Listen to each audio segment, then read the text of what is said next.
Hello everyone. आप सभी लोगों का एक बार फिर से मेरे यूट्यूब चैनल पर स्वागत है। आज के इस वीडियो में मैं आप सभी लोगों से भारतीय इतिहास यानी कि इंडियन हिस्ट्री से संबंधित 200 महत्वपूर्ण एमसीक्यू प्रश्न डिस्कस करूंगा, जिसके बार बार एग्जाम में आने के चांसेस रहते हैं। ठीक है, तो अगर आप वीडियो के एंड होने तक पूरा 200 क्वेश्चन आप अटेम्प्ट कर लेंगे तो मुझे पूरा उम्मीद है कि इसके बाहर से कोई भी क्वेश्चन नहीं आएगा। तो बिना किसी देरी के शुरू करते हैं। और आप लोगों से गुजारिश है कि वीडियो को पूरा अंत तक देखेंगे। वीडियो काफ़ी लंबा रहेगा, 1 घंटे से ज़्यादा का रहेगा, पर मुझे उम्मीद है कि अगर आप पूरा 1 घंटे कांस्टेंट होकर के अगर आप इस वीडियो को देखेंगे तो आपको एग्जाम में बहुत ही ज़्यादा फायदा होगा। और हिस्ट्री से इससे बाहर कोई भी क्वेश्चन नहीं आएगा, इसकी मैं गारंटी देता हूँ आप सभी लोगों को। तो ठीक है, चलिए बिना किसी देरी के शुरू करते हैं। हमारा पहला क्वेश्चन है, क्या है क्वेश्चन, कि हड़प्पा सभ्यता की खोज किसने की थी। क्या क्या ऑप्शन है हमारे पास, दयाराम साहनी, राखालदास बनर्जी, एम वत्स या अन्य। तो दयाराम साहनी ने हड़प्पा सभ्यता की खोज की थी। और जहाँ तक रही बात ये राखालदास बनर्जी की, तो इन्होंने किसकी खोज की थी, मोहनजोदड़ो की। ठीक है, नेक्स्ट क्वेश्चन में चलते हैं। क्वेश्चन नंबर 2 है कि वह शासक जिसने एक सच्चे जैन मुनि की तरह उपवास के द्वारा शरीर त्याग दिया था वो कौन था। 4 ऑप्शन है, बिंदुसार, अशोक, चंद्रगुप्त मौर्य या अन्य। तो चंद्रगुप्त मौर्य ने एक जैन मुनि की तरह उपवास के द्वारा शरीर त्याग दिया था। क्वेश्चन नंबर 3 में चलते हैं कि तराइन का प्रथम युद्ध कब हुआ था। 1191 ईस्वी में। किसके मध्य लड़ा गया था। तो मोहम्मद गौरी और भीम, या मोहम्मद गौरी और पृथ्वीराज तृतीय, या मोहम्मद गौरी और जयसिंह, मोहम्मद गौरी और अजयपाल। तो कभी कभी क्या होता है ना, मोहम्मद गौरी और पृथ्वीराज चौहान देता है तो आमतौर पर लोग उसको टिक कर देते हैं, जो कि सही भी है। पर कभी कभी कंफ्यूज करने के लिए पृथ्वीराज तृतीय दे देता है। तो पृथ्वीराज तृतीय हमारा इस क्वेश्चन का राइट आंसर क्या होगा, मोहम्मद गौरी और पृथ्वीराज तृतीय या पृथ्वीराज चौहान, दोनों ही ऑप्शन जो है आपका करेक्ट आंसर रहेंगे। ठीक है, नेक्स्ट क्वेश्चन में चलते हैं। क्वेश्चन नंबर 4 है कि बंगाल को मुगल साम्राज्य से पृथक कर स्वतंत्र किसने किया था। मुर्शिद कुली खां, सादत खां, सरफराज खां या अन्य। तो बंगाल को मुगल साम्राज्य से अलग किसने किया था, मुर्शिद कुली खां ने अलग किया था बंगाल को। ठीक है, नेक्स्ट क्वेश्चन में चलते हैं। क्वेश्चन नंबर 5 है कि विधवा पुनर्विवाह कानून कब बना था। 1853 में, 1856 में, 1863 में या 1865 में। तो 1856 में विधवा पुनर्विवाह कानून बना था। ठीक है, क्वेश्चन नंबर 6 में चलते हैं हम कि अंग्रेजों ने फूट डालो और शासन करो, ये बहुत ही ज़्यादा इंपॉर्टेंट क्वेश्चन है कि फूट डालो और शासन करो की नीति कब अपनाई थी।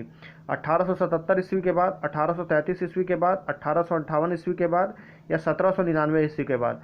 तो 1857 की क्रांति के बाद अंग्रेजों को समझ में आ गया था कि अगर इंडिया में रहना है तो इन सभी इंडियंस को आपस में लड़वाना बहुत ज़रूरी है। जब तक वो आपस में इनके फूट नहीं डलवाएंगे वो शासन नहीं कर सकते। इसीलिए 1857 की क्रांति के बाद यानी कि 1858 ईस्वी में उन्होंने फूट डालो शासन करो की नीति को अपनाया था। ठीक है, नेक्स्ट क्वेश्चन में चलते हैं। क्वेश्चन नंबर 7 है कि इंग्लैंड में गृह युद्ध कितने वर्षों तक चला था। 4 वर्ष, 7 वर्ष, 2 वर्ष या 10 वर्ष। तो इंग्लैंड में गृह युद्ध चला था आपका 7 वर्षों तक। ठीक है, क्वेश्चन नंबर 8 में चलते हैं कि आर्य भारत में कहाँ से आए थे। ये काफ़ी इजी क्वेश्चन है। पश्चिमी एशिया से, पूर्वी एशिया से, केंद्रीय एशिया से यानी कि सेंट्रल एशिया या दक्षिण एशिया से। तो आर्य जो है वो भारत में आए थे केंद्रीय एशिया यानी कि सेंट्रल एशिया से आए थे। ठीक है, नेक्स्ट क्वेश्चन में चलते हैं। क्वेश्चन नंबर 9 है कि किस अवधि में रामायण एवं महाभारत की रचना हुई थी। रामायण जो महाभारत जो हमारे 2 महाकाव्य हैं, इनकी रचना किस अवधि में हुई थी। सिंधु घाटी अवधि में, द्रविड़ अवधि में या वैदिक अवधि में या आर्य अवधि में। तो इन दोनों ही महाकाव्य की रचना हुई थी आर्य अवधि में। ठीक है, नेक्स्ट क्वेश्चन में चलते हैं। क्वेश्चन नंबर 10 है हमारे पास कि गुप्त समाज की स्थापना, या समाज या साम्राज्य बोल दीजिए, गुप्त साम्राज्य की स्थापना किसने की थी। हर्षवर्धन, चंद्रगुप्त, समुद्रगुप्त या ब्रह्मगुप्त। तो गुप्त साम्राज्य की स्थापना की थी चंद्रगुप्त ने। अगर यहाँ पर ऑप्शन आपको श्रीगुप्त रहने से आप श्रीगुप्त भी कलेक्ट सही कर सकते हैं। ठीक है, अगर श्रीगुप्त ऑप्शन नहीं है तो आप चंद्रगुप्त टिक करेंगे। ठीक है, नेक्स्ट क्वेश्चन में चलते हैं। क्वेश्चन नंबर 11 है कि पानीपत की दूसरी लड़ाई। ठीक है, पहली लड़ाई तो कौन सी थी, जो आपकी बाबर ने लड़ी थी, पानीपत की पहली लड़ाई। ठीक है, तो दूसरी लड़ाई किसके बीच हुई थी। बैगम खान यानी कि बैरम खान और हेमू, अकबर और मिर्ज़ा हकीम, अकबर और बैरम खान और अकबर और राणा प्रताप। तो अकबर की ओर से बैरम खान लड़ा था किसके गगुन, हेमू। ये हेमू को लेकर एक और इम्पोर्टेंट क्वेश्चन आता है कि इंडिया का या भारत का आखिरी हिंदू शासक कौन था। तो आखिरी हिंदू शासक जो था वो हेमू था, जिसे पानीपत की दूसरी लड़ाई में अकबर ने हरा दिया था। क्वेश्चन नंबर 12 पे चलते हैं कि मोहम्मद गौरी कहाँ का शासक था। अफगानिस्तान का, इराक का, पर्शिया का या तुर्की का। तो मोहम्मद गौरी जो शासक था वो था आपका अफगानिस्तान का। ठीक है, नेक्स्ट क्वेश्चन में चलते हैं कि मस्तानी किस शासक की प्रेयसी थी। तो मस्तानी किस शासक की प्रेयसी थी। बाजीराव पेशवा, नाना साहब, शाहू महाराज या शेरशाह। तो मस्तानी जो थी वो बाजीराव पेशवा की प्रेयसी थी। ठीक है, नेक्स्ट क्वेश्चन में चलते हैं। क्वेश्चन नंबर 14 है कि बिहार प्रदेश को किस मुस्लिम शासक ने सर्वप्रथम जीता था। बाबर ने, खिलजी ने, तुगलक ने, चंगेज़ खान ने। तो बाबर को जिस मुस्लिम शासक ने सबसे पहले जीता था वो था खिलजी। खिलजी ने सबसे पहले बिहार को जीता था। क्वेश्चन नंबर 15 में आते हैं कि मुगल काल में सर्वप्रथम किस शहर में अंग्रेजों ने अपने कारखाने स्थापित किए? मद्रास में, कलकत्ता में, मुंबई में, सूरत में। तो मुगल काल में सर्वप्रथम जो अंग्रेजों ने अपने कारखाने स्थापित किए थे वो सूरत में किए थे। ठीक है, नेक्स्ट क्वेश्चन में चलते हैं। क्वेश्चन नंबर 16 हमारे पास कि पहली सहायक संधि कौन सी थी? रुहेलखंड की, निज़ाम की, अवध की या झांसी की? तो पहली सहायक संधि जो थी किया था वो निज़ाम ने किया था। हैदराबाद के निज़ाम ने पहली सहायक संधि किया था। कर्नाटक संगीत का पितामह किसे कहा जाता है? मुत्तुस्वामी दीक्षितर, त्यागराज, पुरंदरदास या स्वाति तिरुवल? ये क्वेश्चन काफ़ी टफ हो सकता है लेकिन इसके आने के चांसेस एग्जाम में बहुत ज़्यादा रहते हैं। तो कर्नाटक संगीत का पितामह किसे कहते हैं? पुरंदरदास को। ठीक है, क्वेश्चन नंबर 18 में चलते हैं कि किसके शासनकाल में प्रथम चीनी यात्री भारत आया था? कौन आया था प्रथम चीनी यात्री? उसका नाम क्या था? फाहियान। तो फाहियान किसके समय आया था? समुद्रगुप्त, चंद्रगुप्त प्रथम जिसे हम चंद्रगुप्त मौर्य बोलते हैं, हर्षवर्धन या चंद्रगुप्त द्वितीय जिसे हम विक्रमादित्य बोलते हैं। तो चीनी यात्री जो फाहियान आया था वो चंद्रगुप्त द्वितीय यानी कि चंद्रगुप्त विक्रमादित्य के टाइम आया था। ठीक है, क्वेश्चन नंबर 19 में चलते हैं कि निम्नलिखित मुगल शासकों में से किसे प्रिंस ऑफ बिल्डर्स के नाम से पुकारा जाता है? तो बिल्डर्स से आप समझ गए होंगे जिसने सबसे ज़्यादा इमारतों का निर्माण करवाया उसे ही प्रिंस ऑफ बिल्डर्स कहेंगे। तो किसने करवाया था? अकबर ने, बाबर ने, शाहजहां ने, जहांगीर ने। तो शाहजहां को प्रिंस ऑफ बिल्डर्स कहा जाता है। क्यों? क्योंकि उसने ताजमहल हो गया, लाल किला हो गया, मोती मस्जिद या जामा मस्जिद, बहुत सी चीज़ों का निर्माण करवाया था। ठीक है, नेक्स्ट क्वेश्चन में चलते हैं। क्वेश्चन नंबर 20 हमारा क्या है? सिख समुदाय के अंतिम गुरु कौन थे? गुरु अर्जुन देव, गुरु तेग बहादुर, गुरु गोविंद सिंह या इनमें से कोई नहीं? तो सिख समुदाय के अंतिम गुरु जो थे वो थे गुरु गोविंद सिंह। ठीक है, क्वेश्चन नंबर 21 में चलते हैं कि कुचिपुड़ी नृत्य कहाँ प्रारंभ हुआ था? राजस्थान में, आंध्र प्रदेश में, कर्नाटक में या पंजाब में? तो कुचिपुड़ी नृत्य आरंभ हुआ था आपका कर्नाटक में। ठीक है, नेक्स्ट क्वेश्चन में चलेंगे। क्वेश्चन नंबर 22 है हमारे पास कि चित्रकला की गांधार शैली का सूत्रपात किसके द्वारा किया गया था? शैव संप्रदाय, महायान संप्रदाय, हीनयान संप्रदाय या इनमें से कोई नहीं? तो गांधार शैली का सूत्रपात हुआ था महायान से। महायान क्या है? जैन धर्म से ही दो भाग में अलग हुआ, हीनयान और महायान। तो महायान ने ही गांधार शैली का सूत्रपात किया था। क्वेश्चन नंबर 23 में चलते हैं, इंपॉर्टेंट है कि ताजमहल की डिज़ाइन तैयार करने वाले वास्तुकार कौन थे? इस्माइल, उस्ताद ईसा खां या मोहम्मद हुसैन या शाह अब्बास? तो उस्ताद ईसा खान ने ताजमहल की डिज़ाइन तैयार किया था, वो वास्तुकार वही थे। ठीक है, क्वेश्चन नंबर 24 में चलेंगे कि बौद्धों के विश्वास के अनुसार गौतम बुद्ध का अगला अवतार किसे माना जाता है? अभी जो गौतम बुद्ध का एक अवतार होना बाकी है वो कौन है? कल्कि, अत्रेय, मैत्रेय या नागार्जुन? तो कल्कि जो ही थे वो गौतम बुद्ध के अगले अवतार माने जाते हैं। ठीक है, क्वेश्चन नंबर 25 में है क्या है कि सम्राट अकबर ने निम्नलिखित में से किस महल का निर्माण फतेहपुर सीकरी में करवाया था? मोती महल, हीरा महल, पंच महल या रंग महल? तो ये काफ़ी इंपॉर्टेंट क्वेश्चन हो जाता है। जब महल महल लग जाता है तो लोग कंफ्यूज हो जाते हैं। तो इसमें फतेहपुर सीकरी में जो महल है वो है पंच महल। ठीक है, नेक्स्ट क्वेश्चन में चलते हैं। क्वेश्चन नंबर 26 है कि कुतुब मीनार के पास स्थित लौह स्तंभ, आयरन जो रॉड है वो किस राजा ने बनवाया था? चंद्रगुप्त द्वितीय, समुद्रगुप्त, स्कंदगुप्त या रामगुप्त? तो चंद्रगुप्त द्वितीय यानी कि विक्रमादित्य ने लौह स्तंभ को निर्माण करवाया था। आज के इस वीडियो में आप सभी लोगों से टोटल 200 इंपॉर्टेंट क्वेश्चन डिस्कस करूंगा हिस्ट्री के, तो वीडियो को एंड तक देखिएगा, बीच में स्किप करने की गलती बिल्कुल नहीं करेंगे। ठीक है, नेक्स्ट क्वेश्चन में चलते हैं। क्वेश्चन नंबर 27 है कि स्वामी दयानंद सरस्वती ने किस समाज की स्थापना की थी? ब्रह्म समाज, आर्य समाज, प्रार्थना समाज या दयानंद वैदिक समाज? तो दयानंद सरस्वती ने की थी आर्य समाज की स्थापना। ठीक है, 28 में चलते हैं कि निम्नलिखित में से किसने इबादत खाना बनाया है? अकबर ने, औरंगजेब ने, शाहजहां ने, जहांगीर ने? तो इबादत खाना बनाया था अकबर ने। 29 में क्या है कि भारत की प्रथम महिला शासिका कौन बनी थी? चांद बीबी, रजिया बेगम या रजिया सुल्तान जिसे बोलते हैं, रानी लक्ष्मीबाई या इनमें से कोई नहीं? तो पहली महिला शासिका थी वो रजिया सुल्तान थी, और वो कौन थी? इल्तुतमिश की बेटी थी। क्वेश्चन नंबर 30 पे चलते हैं। टीपू सुल्तान कहाँ का शासक था? हैदराबाद, अहमदनगर, मैसूर या बीजापुर? तो टीपू सुल्तान जो था वो हैदर अली का बेटा था और वो मैसूर का शासक था। काफ़ी इंपॉर्टेंट क्वेश्चन हो जाता है। आंग्लो मैसूर युद्ध जो है वो 3rd और 4th टीपू सुल्तान ने ही लड़ा था। नेक्स्ट क्वेश्चन में चलते हैं। भारत में प्रथम मुस्लिम आक्रमणकारी कौन था? महमूद गजनवी, कुतुबुद्दीन ऐबक, मोहम्मद बिन कासिम या मोहम्मद गोरी? तो महमूद बिन कासिम जो था वो भारत में पहला मुस्लिम आक्रमणकारी था, और वो आया था कब? 1712 में। ठीक है, नेक्स्ट क्वेश्चन में चलते हैं। क्वेश्चन नंबर 32 है कि प्रथम भारतीय साम्राज्य स्थापित किसने किया था? भारतीय साम्राज्य, भारत उससे पहले कबीले में लड़ाई करता था, तो साम्राज्य किसने स्थापित किया था? कनिष्क ने, हर्ष ने, समुद्रगुप्त ने या चंद्रगुप्त मौर्य ने?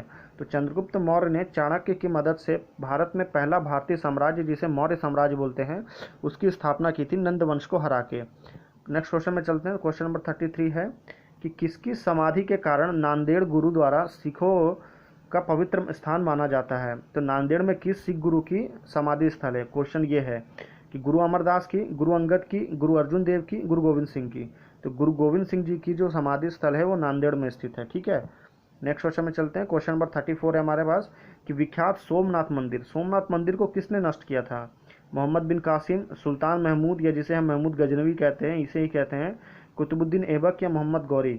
तो सुल्तान महमूद या जो महमूद गजनवी था, उसने सोमनाथ मंदिर को नष्ट किया था। क्वेश्चन नंबर 35 है कि निम्नलिखित में से कौन सा सबसे पुराना स्मारक है? कुतुब मीनार, ताजमहल, अजंता गुफाएं या खजुराहो? तो खजुराहो जो थी वो आपकी 1025 ईस्वी में बना था। ठीक है, और कुतुब मीनार, ताजमहल, ये दोनों जो था आपका ये मुगल काल की बनी है, और ये जो है आपका कुतुब मीनार जो आप बोल सकते हैं, ये कुतुबुद्दीन ऐबक ने इसका निर्माण कराया था गुलाम वंश की स्थापना के समय। अजंता की गुफाएं ये काफ़ी ज़्यादा पुरानी है, तो सबसे पुरानी कौन सी होगी आपकी? अजंता की गुफाएं। क्वेश्चन नंबर 36 पे चलते हैं कि सिंधु घाटी सभ्यता, ठीक है, सिंधु घाटी सभ्यता के लोग किसकी पूजा करते थे? पशुपति की, ब्रह्मा की, विष्णु की या इंद्र की? तो सिंधु घाटी सभ्यता के लोग पूजा करते थे पशुपति की। क्वेश्चन नंबर 37 है कि त्रिपिटक धार्मिक ग्रंथ किसका है? जैनों का, हिंदुओं का, मुसलमानों का या बौद्धों का? तो आमतौर पर लोग जैन और बौद्ध में कंफ्यूज होते हैं, तो त्रिपिटक जो है वो सब धार्मिक ग्रंथ है आपका बौद्ध का। ठीक है, क्योंकि हिंदू मुस्लिम को मारता नहीं है तुक्के में भी। पानीपत की तीसरी लड़ाई कब हुई थी? कब हुई थी? 1799, 1761, 1771, 1769। तो तीसरी लड़ाई हुई थी 1761 ईस्वी में। क्वेश्चन नंबर 39 में आते हैं कि मुगल साम्राज्य की नींव किस लड़ाई के बाद मानी जाती है? चार ऑप्शन है, पानीपत की पहली लड़ाई, पानीपत की दूसरी लड़ाई, प्लासी की लड़ाई या बक्सर की लड़ाई? तो पहली लड़ाई जो हुई थी पानीपत की 1526, उसी को ही मुगल साम्राज्य की नींव माना जाता है। पानीपत की दूसरी लड़ाई जो हुई थी वो हुई थी 1561, किसकी? अकबर और हेमू। प्लासी जो है वो 1757 में हुई थी, बक्सर जो 1761 में हुई थी। ठीक है, क्वेश्चन नंबर 40 में चलते हैं। मुगल वंश की स्थापना भारत में कब हुई थी? 1455, 1688, 1526 या 1822? तो 1526 में मुगल वंश की स्थापना भारत में हुई थी, पानीपत की पहली लड़ाई में जीतने के बाद, इब्राहिम लोदी को हराने के बाद बाबर ने भारत में मुगल वंश की नींव रखी थी। क्वेश्चन नंबर 41 में आते हैं कि प्लासी का युद्ध कब लड़ा गया था? 23 जून 1757, 26 जून 1756, 23 जून 1759 या 27 जून 1757? तो 1757 आप याद रख लीजिए, और उसके बाद 23 जून 1757 को प्लासी का युद्ध लड़ा गया था। क्वेश्चन नंबर 42 है कि बक्सर का युद्ध कब आरंभ हुआ था? 1783, 1763, 1793 और 1563। तभी मैंने पहले आपको बताया था कि बक्सर का युद्ध हुआ था 1763 ईस्वी में। ठीक है, नेक्स्ट क्वेश्चन में चलते हैं। क्वेश्चन नंबर 43 है कि दिल्ली का लाल किला किसने बनवाया था? हुमायूं ने, अकबर ने, शाहजहां ने, शेरशाह ने? तो दिल्ली का लाल किला बनवाया था आपका शाहजहां ने। ठीक है, क्वेश्चन नंबर 44 में चलेंगे कि शिवाजी के प्रशासन में पेशवा जो उपाधि थी वो किसे कहा जाता था? रक्षा मंत्री को, धार्मिक मामलों के मंत्री को, मुख्यमंत्री को या न्याय मंत्री को? तो पेशवा का मतलब होता था मुख्यमंत्री। क्वेश्चन नंबर 45 में आते हैं कि भारत की प्रथम पूर्णतः रंगीन फिल्म कौन सी थी? आन, राजा हरिश्चंद्र, आलमारा या झांसी की रानी? तो पहली बोलती फिल्म थी आलमारा, पहली भारत की फिल्म थी राजा हरिश्चंद्र, पहली रंगीन फिल्म जो थी वो थी आपकी झांसी की रानी। तो इसे आप करेक्ट कर लेंगे। ठीक है, क्वेश्चन नंबर 46 में चलते हैं कि वियना सम्मेलन, ये काफ़ी इंपॉर्टेंट होता है वियना सम्मेलन में, और इसका क्या इंपॉर्टेंस है ये आप मुझे नीचे कमेंट करिए। ठीक है, वियना सम्मेलन का इतिहास में क्या रोल है ये आप मुझे नीचे कमेंट करिए। तो क्या कब हुआ था? 1915, 1820, 1815, 1920? तो वियना सम्मेलन हुआ था आपका 1815 ईस्वी में। ठीक है, नेक्स्ट क्वेश्चन में चलते हैं। क्वेश्चन नंबर 47 है कि किस देश को यूरोप का मरीज कहा जाता है? फ्रांस को, जर्मनी को, इटली को, तुर्की को? तो यूरोप का मरीज कहते हैं तुर्की को। ठीक है, 48 पे चलते हैं। क्वेश्चन नंबर कि जर्मनी का एकीकरण कब हुआ था? 1849 में, 1890 में, 1870 में या 1871 में? तो जर्मनी का एकीकरण हुआ था आपका 1849 में। ठीक है, क्वेश्चन नंबर 49 में चलेंगे। एक्ट ऑफ यूनियन किस वर्ष पारित हुआ था? Act of union 1699, 1757, 1707, 1815। तो एक्ट ऑफ यूनियन जो पारित हुआ था वो हुआ था आपका 1707 ईस्वी में। क्वेश्चन नंबर 50 में चलते हैं। ये इंपॉर्टेंट क्वेश्चन हो जाता है आपका विश्व इतिहास के हिसाब से कि बोल्शेविक क्रांति कब हुई थी। 1935, 1917, 1899, 1950। तो बोल्शेविक क्रांति जो हुई थी वो हुई थी आपकी 1917 में। ठीक है, 50 क्वेश्चन कंप्लीट हो चुके हैं। फिर अगला क्वेश्चन में चलते हैं। क्वेश्चन नंबर 51 है कि नई आर्थिक नीति, न्यू इकोनॉमिक पॉलिसी का जन्मदाता कौन था। कार्ल मार्क्स, स्टालिन, लेनिन या ट्राटस्की। तो लेनिन जो था वो न्यू इकोनॉमिक्स पॉलिसी के लिए जन्मदाता माना जाता है। अप्रैल थीसिस किसने तैयार की थी। अप्रैल थीसिस, ठीक है, कार्ल मार्क्स ने, ट्राटस्की ने, लेनिन ने या स्टालिन की। तो लेनिन ने की थी अप्रैल थीसिस। ये क्वेश्चन आपको इम्पॉर्टेंट इसलिए भी है क्योंकि विश्व इतिहास के मैंने कुछ ही प्रश्न इस वीडियो में ऐड किए हैं जो काफ़ी सिलेक्टेड क्वेश्चन है, तो थोड़ा ध्यान से देखेंगे। ठीक है, क्वेश्चन नंबर 53 में आते हैं कि लेनिन ने नई आर्थिक नीति की घोषणा कब की थी। 1935, 1921, 1915, 1929। तो लेनिन ने नई आर्थिक नीति की घोषणा जो की थी वो की थी आपका 1921 में। ठीक है, नेक्स्ट क्वेश्चन में चलते हैं। क्वेश्चन नंबर 54 है कि लाल सेना जिसे हम रेड आर्मी कहते हैं, रेड आर्मी का गठन किसने किया था।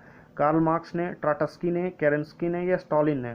तो लाल सेना का गठन किया था ट्राटस्की ने। ठीक है, क्वेश्चन नंबर 55 में चलते हैं कि भारत में अंग्रेजी शिक्षा की शुरुआत किसने की थी। Lord Macaulay, Lord Curzon, Lord Dalhousie या लॉर्ड कॉर्नवालिस। तो ये शायद काफ़ी इजी क्वेश्चन होगा। 1835 में लॉर्ड मैकॉले ने भारत में अंग्रेजी शिक्षा की शुरुआत की थी। क्वेश्चन नंबर 56 में चलते हैं कि राजा राम मोहन राय को सरोकार नहीं था, किससे मतलब नहीं था। सती प्रथा की समाप्ति में राजा राम मोहन राय का बहुत बड़ा रोल है। विधवा पुनर्विवाह में बहुत बड़ा रोल है, इन्होंने अपने बेटे का भी जो विवाह किया था वो एक विधवा से किया था। संस्कृत की शिक्षा में तो इसमें इनका रोल बिल्कुल नहीं है। तो नेक्स्ट क्वेश्चन में चलते हैं। क्वेश्चन नंबर 57 है कि जलियांवाला बाग हत्याकांड के लिए कौन सा जनरल डायर उत्तरदायी है। तो ऑप्शन क्या है, William Bentinck, Lord Mountbatten, General Dyer या जनरल डलहौजी। तो जनरल डायर जो था वो जलियांवाला बाग हत्याकांड के लिए इंपॉर्टेंट है। कब हुआ था ये, 13 अप्रैल 1919 को। ठीक है, याद रखेंगे डेट भी। क्वेश्चन नंबर 58 है हमारे पास, क्या है, प्रथम मैसूर युद्ध किसके बीच लड़ा गया था। ब्रिटिश और टीपू सुल्तान, ब्रिटिश और हैदर अली, ब्रिटिश और मीर जाफर, ब्रिटिश और नवाब सिराजुद्दौला। तो प्रथम मैसूर युद्ध जो लड़ा गया था वो लड़ा गया था ब्रिटिश और हैदर अली के बीच में। हैदर अली कौन था, टीपू सुल्तान का बाप था। नेक्स्ट क्वेश्चन में चलते हैं। क्वेश्चन नंबर 59 है कि सती प्रथा पर प्रतिबंध किसने लगाया था। Lord Dalhousie, Lord Mountbatten, Lord William Bentinck या लॉर्ड कर्जन। तो लॉर्ड विलियम बेंटिक ने ही सती प्रथा पर प्रतिबंध लगाया था। क्वेश्चन नंबर 60 में चलते हैं कि किस वर्ष से म्यांमार, जिसे हम वर्मा कहते थे पहले, म्यांमार भारतवर्ष से अलग हुआ था। 1950, 1947, 1937, 1950। तो 1937 में म्यांमार जो है वो भारतवर्ष से अलग हो गया था। क्वेश्चन नंबर 61 में चलते हैं कि ब्रिटिश सरकार ने बंगाल विभाजन को प्रतिसरहित या जिसे खंडित किस वर्ष किया था। 1919, 1927, 1938 या 1945। तो 1919 में बंगाल विभाजन को प्रतिसरहित कर दिया गया था। नेक्स्ट क्वेश्चन है, जलियांवाला बाग की दुर्घटना किस सन में हुई। ये मैं आपको पहले बता चुका हूँ। 1917, 1919, 1918, 1935। 13 अप्रैल 1919 को आपकी जलियांवाला बाग हत्याकांड हुआ था। ठीक है, नेक्स्ट क्वेश्चन में चलेंगे। क्वेश्चन नंबर 63 में देखेंगे कि 1911 तक बिहार निम्नलिखित में से किसके अंतर्गत आता था। बंगाल महाप्रांत, उत्तरी प्रांत, केंद्रीय प्रांत, कलकत्ता प्रांत। तो 1911 तक बिहार जो आता था वो आपका बंगाल महाप्रांत के अंतर्गत आता था। क्वेश्चन नंबर 64 है कि अलीगढ़ मुस्लिम विश्वविद्यालय जिसे हम AMU कहते हैं उसके संस्थापक कौन थे। मौलाना आज़ाद, सर सैयद अहमद, मोहम्मद अली जिन्ना या डॉक्टर जाकिर हुसैन। तो AMU के जो संस्थापक थे वो सर सैयद अहमद खान थे। ठीक है, क्वेश्चन नंबर 65 में है कि चौरी चौरा कांड, चौरी चौरा कांड कहाँ पर हुआ था, उत्तर प्रदेश में। ये किससे संबंधित है, असहयोग आंदोलन, सविनय अवज्ञा आंदोलन, स्वदेशी आंदोलन या जलियांवाला बाग। तो ये संबंधित है आपका असहयोग आंदोलन से। इसके बाद ही गांधी जी ने असहयोग आंदोलन को पूरी तरह स्थगित कर दिया था। क्वेश्चन नंबर 66 में चलते हैं कि प्रथम विश्व युद्ध के दौरान भारत में लोकप्रिय होने वाला आंदोलन कौन सा था। अलगाववादी आंदोलन, स्वदेशी एवं बहिष्कार, उसके बाद में होम रूल या इनमें से कोई नहीं। तो होम रूल आंदोलन जो हुआ था वो प्रथम विश्व युद्ध के दौरान हुआ था। क्वेश्चन नंबर 67 में था कि भारत में खोजा गया सबसे पहला पुराना शहर कौन सा था। सिंध, हड़प्पा, मोहनजोदड़ो या पंजाब।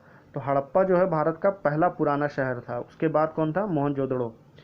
क्वेश्चन नंबर 68 में चलते हैं कि सिंधु घाटी के लोग विश्वास करते थे, किसमें करते थे, मातृशक्ति में, कर्मकांड में, आत्मा में या इनमें से कोई नहीं। तो सिंधु घाटी के लोग जो ज़्यादातर विश्वास करते थे वो आपका मातृशक्ति में करते थे। ठीक है, क्वेश्चन नंबर 69 में चलते हैं कि आर्य शब्द का शाब्दिक अर्थ क्या होता है। आर्य मतलब क्या होता है? वीर होता है, श्रेष्ठ या कुलीन होता है, विद्वान होता है या योद्धा होता है। तो आर्य शब्द का मतलब होता है श्रेष्ठ या कुलीन, जो सबसे बेहतर हो। क्वेश्चन नंबर 70 में चलते हैं कि निम्नलिखित में से किस फसल का ज्ञान वैदिक काल के लोगों को नहीं था। चावल का ज्ञान था, गेहूं का ज्ञान था, तंबाकू का ज्ञान नहीं था। ये सभी भी नहीं होगा, तो तंबाकू का ज्ञान वैदिक काल के लोगों को नहीं था। ठीक है।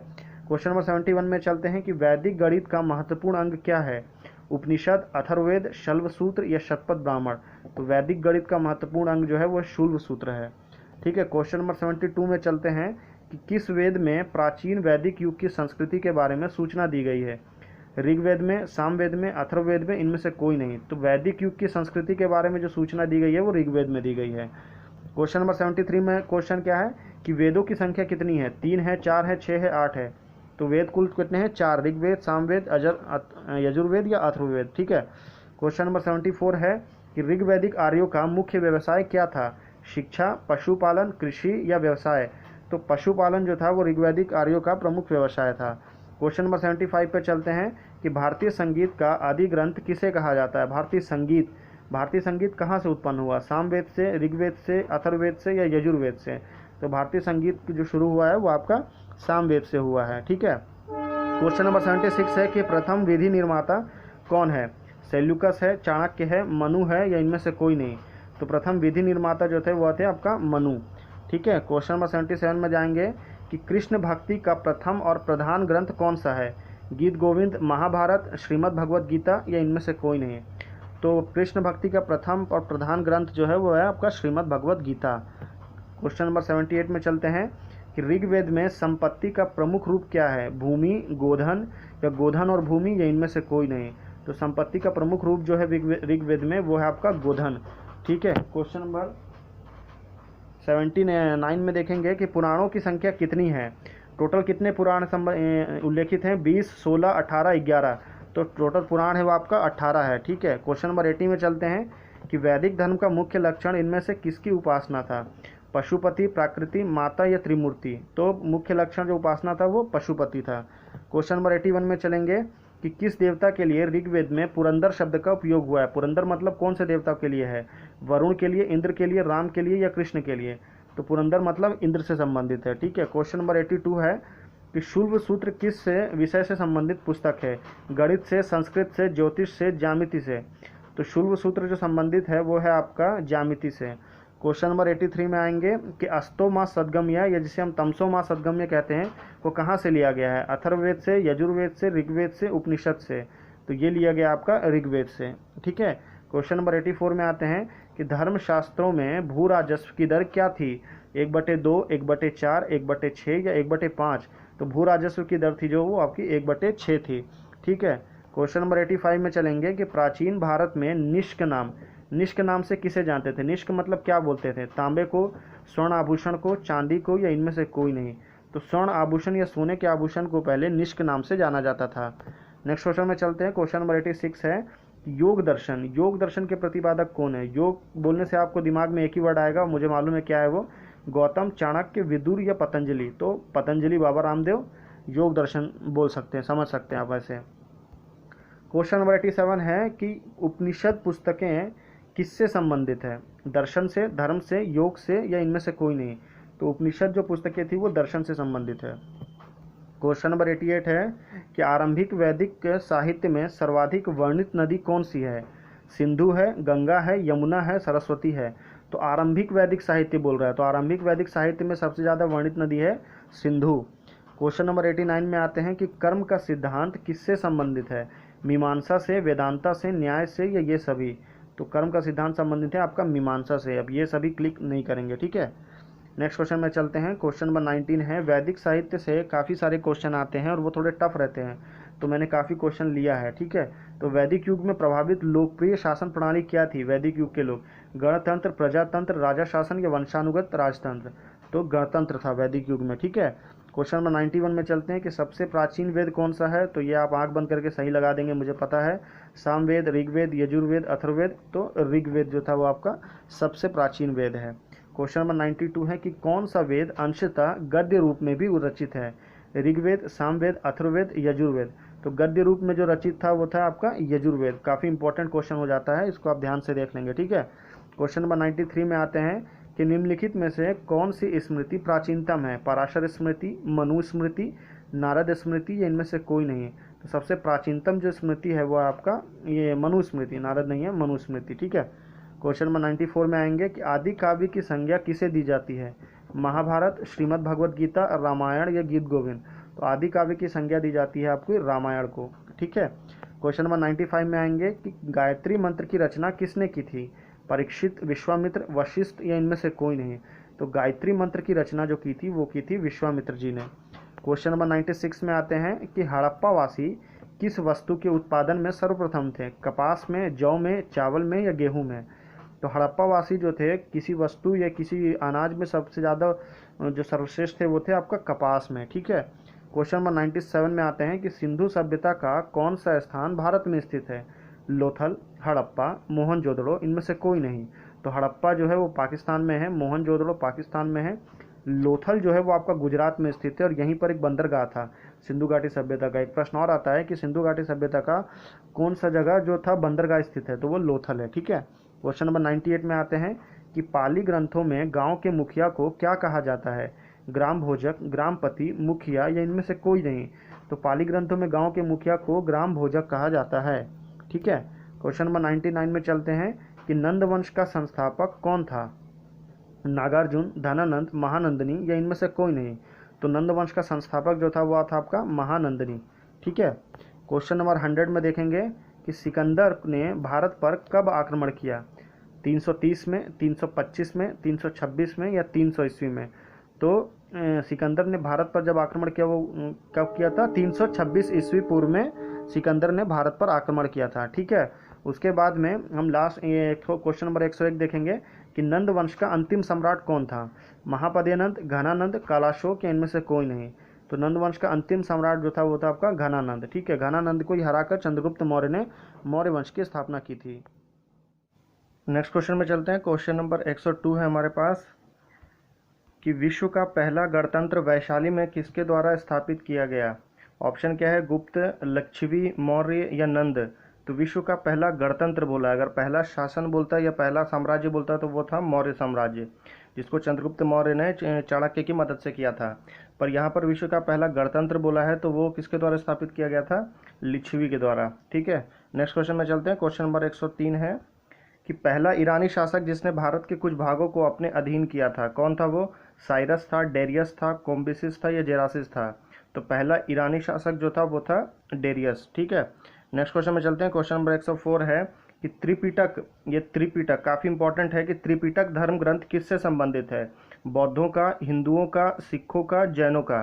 तो आमतौर पर लोग बौद्ध और जैन में कंफ्यूज होते हैं क्योंकि हिंदू और सिख में ऐसे किसी भी धर्म ग्रंथ के बारे में नहीं है, तो आमतौर पर गलती लोग बौद्ध और जैन में करते हैं, पर जो त्रिपिटक धर्म ग्रंथ है वो है बौद्धों का, ठीक है। नेक्स्ट क्वेश्चन में चलेंगे। क्वेश्चन नंबर 105 है कि किस शासक ने बौद्धों के लिए विख्यात विक्रमशिला विश्वविद्यालय की स्थापना की थी? यह विक्रमशिला विश्वविद्यालय का निर्माण किस शासक ने कराया था? महिपाल, धर्मपाल, गोपाल, देवपाल? तो विक्रमशिला विश्वविद्यालय की स्थापना की थी धर्मपाल ने, ठीक है, ओके। क्वेश्चन नंबर 106 पे चलते हैं कि महावीर का जन्म किस क्षत्रिय गोत्र में हुआ था? शाक्य, लिच्छवी, जांत्रिक या सल्लास? तो महावीर का जन्म, भगवान महावीर का जन्म जो हुआ था वो था लिच्छवी, ठीक है, लिच्छवी गोत्र में हुआ था, ओके। क्वेश्चन नंबर 107 में चलते हैं कि महावीर की माता का क्या नाम था? देवानंदी, त्रिशला, यशोदा या इनमें से कोई नहीं? तो महावीर की जो माता थी उनका नाम था त्रिशला, ठीक है। क्वेश्चन नंबर 108 में चलेंगे। क्वेश्चन नंबर 108 क्या है कि प्राचीनतम विश्वविद्यालय कौन था? नालंदा, वैशाली, गांधार या इनमें से कोई नहीं? तो प्राचीनतम यानी सबसे पुराना, तो सबसे पुराना विश्वविद्यालय जो था वो था आपका नालंदा विश्वविद्यालय, ठीक है। क्वेश्चन नंबर 109 में चलते हैं कि भगवान महावीर का प्रथम शिष्य कौन था? जमाली, योसुद, प्रभास या इनमें से कोई नहीं? तो भगवान महावीर का जो पहला शिष्य जो था वो था जमाली और वो उनके दामाद थे, यानी कि उनकी बेटी के हस्बैंड जो थे वो जमाली थे और वही उनके पहले शिष्य बने थे, ठीक है। क्वेश्चन नंबर 110 में चलते हैं कि आजीवक संप्रदाय के संस्थापक कौन थे? उपाली, मखाली गोसाल, आनंद या इनमें से कोई नहीं? तो आजीवक संप्रदाय के संस्थापक थे मखाली गोसाल, ठीक है। क्वेश्चन नंबर 111 में है कि तैमूर लंग ने किस वर्ष में भारत पर आक्रमण किया था? 1350 में, 1600 में, 1398 में या इनमें से कोई नहीं। तो तैमूर लंग ने जो भारत पर आक्रमण किया था उस समय कब किया था, वो 1398 ईस्वी में तैमूर लंग ने भारत पर आक्रमण किया था। क्वेश्चन नंबर 112 में चलते हैं कि लोदी वंश का संस्थापक, ये थोड़ा इंपॉर्टेंट क्वेश्चन हो जाता है तो इसको ध्यान रखेंगे। ठीक है, क्वेश्चन क्या है कि लोदी वंश का संस्थापक कौन था, बहलोल लोदी, सिकंदर लोदी, इब्राहिम लोदी या इनमें से कोई नहीं। तो तीन ही राजा थे लोदी वंश में, बहलोल, सिकंदर और इब्राहिम। तो जिसमें जो इब्राहिम लोदी फेमस है वो किसके लिए है, इब्राहिम लोदी पानीपत की प्रथम युद्ध में हार गया था, किससे, बाबर से। ठीक है, उसके बाद मुगल वंश की स्थापना हुई थी। तो इब्राहिम लोदी को आप ये ऐसे याद रखेंगे। सिकंदर लोदी को ऐसे याद रखेंगे कि सिकंदर लोदी जो था वो लोदी वंश का सबसे शक्तिशाली शासक माना जाता है, किसको, सिकंदर लोदी को। और जहीं रही बात आपकी बहलोल लोदी की, तो लोदी वंश का संस्थापक जो था वो था आपका बहलोल लोदी। ठीक है, क्वेश्चन नंबर 113 में चलेंगे कि महमूद गजनी किस वंश का शासक था, महमूद गजनी। ठीक है, तो यामिनी, तुगलक, गुलाम, ये इनमें से कोई नहीं। तो जहाँ पे रही तुगलक वंश की, तो तुगलक वंश का संस्थापक कौन था, गयासुद्दीन तुगलक। गुलाम वंश का कौन था, तो कुतुबुद्दीन ऐबक था। वहीं पर रही अभी महमूद गजनी पूछ रहा है वो किस वंश का शासक था, तो वो यामिनी वंश का शासक था। ठीक है, नेक्स्ट क्वेश्चन में चलेंगे। क्वेश्चन नंबर 114 है हमारे पास कि शून्य की खोज किसने की थी, भास्कर ने, आर्यभट्ट ने, वराहमिहिर ने या इनमें से कोई नहीं। तो शून्य की खोज की थी आर्यभट्ट ने। ठीक है, नेक्स्ट क्वेश्चन में चलते हैं। क्वेश्चन नंबर 115 है कि प्राचीन भारत में निम्न में से कौन सा विद्या अध्ययन का केंद्र नहीं था, विद्या अध्ययन या ज्ञान अध्ययन जिसको बोलते हैं, कॉलेज जिसे बोल सकते हैं, केंद्र नहीं बोल रहा है। तो कौशाम्बी नहीं था, तक्षशिला में विश्वविद्यालय था, विक्रमशिला में विश्वविद्यालय था, ये सभी। तो अगर कौशाम्बी नहीं है तो ये सभी भी नहीं होगा। तो कौशाम्बी में विद्या अध्ययन का केंद्र नहीं था। ठीक है, क्वेश्चन नंबर 116 में चलते हैं कि किस विदेशी यात्री ने भारत का दौरा सबसे पहले किया था, किसने किया था, भास्कर ने, मेगास्थनीज ने, वसुमित्र ने, इनमें से कोई नहीं। तो भारत का दौरा सबसे पहले किसने किया था, मेगास्थनीज ने, चंद्रगुप्त मौर्य के समय किया था। और इसने कौन सी पुस्तक की रचना की थी, इंडिका। ये काफ़ी इंपॉर्टेंट हो जाता है मेगास्थनीज से रिलेटेड। ठीक है, नेक्स्ट क्वेश्चन में चलते हैं। क्वेश्चन नंबर 117 क्या है, किस व्यक्ति को द्वितीय अशोक, दूसरा अशोक किसे कहा जाता था, हर्षवर्धन को, चंद्रगुप्त मौर्य को, समुद्रगुप्त को या इनमें से कोई नहीं। तो हर्षवर्धन को ही द्वितीय अशोक कहा जाता है। ठीक है, क्वेश्चन नंबर 118 में चलते हैं कि हर्षवर्धन अपनी धार्मिक सभा कहाँ पर आयोजित किया करता था। ये काफ़ी इंपॉर्टेंट क्वेश्चन हो जाता है, ध्यान से देखेंगे। ऑप्शन क्या क्या है, ऑप्शन नंबर ए है प्रयाग, बी है वाराणसी, सी है मथुरा एंड डी है पेशावर। तो हर्षवर्धन अपनी धार्मिक सभा को जो आयोजित करता था वो करता था प्रयाग, जिसे हम इलाहाबाद कहते हैं, वो प्रयाग में ही धार्मिक सभा को आयोजित किया करता था। उसके बाद में क्वेश्चन नंबर 119 में चलते हैं कि मिहिर कुल का संबंध किससे था, हूण से, कुषाण से, मौखरी से या गुप्त से। तो मिहिर कुल का संबंध जो था वो था आपका कुषाण से। ठीक है, क्वेश्चन नंबर 120 देखेंगे, क्या है क्वेश्चन नंबर 120 कि बाणभट्ट किस सम्राट के राज दरबारी कवि थे, कनिष्क के। सेकंड ऑप्शन क्या है हमारे पास में, सेकंड ऑप्शन है कुमारगुप्त, थर्ड ऑप्शन है हर्षवर्धन, फोर्थ ऑप्शन है इनमें से कोई नहीं। तो जो बाणभट्ट का किस सम्राट के राज दरबारी कवि थे, बाणभट्ट जो थे वो आपके हर्षवर्धन के दरबार के राज दरबारी कवि थे। ठीक है, नेक्स्ट क्वेश्चन में चलते हैं। क्वेश्चन नंबर 121 है कि बाल विवाह की प्रथा आरंभ कहाँ से हुई, या सबसे पहले बाल विवाह का उल्लेख किस काल में मिलता है, गुप्त काल में, कुषाण काल में, मौर्य काल में या इनमें से कोई नहीं। तो बाल विवाह यानी कि बच्चों की शादी का जो उल्लेख मिलता है सबसे पहले गुप्त काल में, और गुप्त काल से ही बाल विवाह की शुरुआत हुई थी, बाल विवाह की प्रथा की। नेक्स्ट क्वेश्चन में चलते हैं। क्वेश्चन नंबर 122 है कि सोने के सर्वाधिक सिक्के किस काल में जारी किए गए थे, सर्वाधिक सिक्के बोल रहा है। तो यह क्वेश्चन ध्यान से देखेंगे, सर्वाधिक सिक्के गुप्त काल में, कुषाण काल में, मौर्य काल में या हर्षवर्धन के काल में। तो सर्वाधिक सिक्के जो लागू किए गए थे वो किए गए थे गुप्त काल में। ठीक है, नेक्स्ट क्वेश्चन नंबर 123 में चलते हैं कि किस गुप्तकालीन शासक को कविराज कहा जाता है, कविराज, चंद्रगुप्त मौर्य, कनिष्क, समुद्रगुप्त या कुमारगुप्त। तो कविराज के नाम से जिस गुप्तकालीन शासक को संबोधित किया जाता है वो शासक थे आपके समुद्रगुप्त। ठीक है, इन्हें ये काफ़ी वीर योद्धा थे और इन्होंने काफ़ी सारे युद्ध लड़कर जीता था। ठीक है, क्वेश्चन नंबर 124 में चलते हैं कि गुप्त राजवंश किस लिए प्रसिद्ध था। ये इंपॉर्टेंट क्वेश्चन हो जाता है तो इसको देख लेंगे। ठीक है, क्या क्वेश्चन क्या है कि गुप्त राजवंश किस लिए प्रसिद्ध था, साम्राज्यवाद के लिए, कला एवं स्थापत्य के लिए, राजस्व एवं भूमि कर के लिए या ये सभी। तो गुप्त राजवंश जो था वो आपका सिर्फ और सिर्फ कला एवं स्थापत्य के लिए ज़्यादा फेमस था। ठीक है, उसके बाद में नेक्स्ट क्वेश्चन चलते हैं। क्वेश्चन नंबर 125 है हमारा कि मुजरिस किस राज्य का प्रमुख बंदरगाह था, बंदरगाह यानी कि जिसे हम पोर्ट बोलते हैं, समुद्र के किनारे जो रहता है, तो मुजरिस किसका था? चेर का, कदम्ब का, चोल का, या इनमें से कोई नहीं? तो मुजरिस जो राज्य का प्रमुख बंदरगाह था वो था आपका चेर। ठीक है, चेर, चेर में। क्वेश्चन नंबर 126 में चलते हैं कि गुप्त वंश का संस्थापक कौन था? श्रीगुप्त, घटोत्कच, चंद्रगुप्त, या इनमें से कोई नहीं?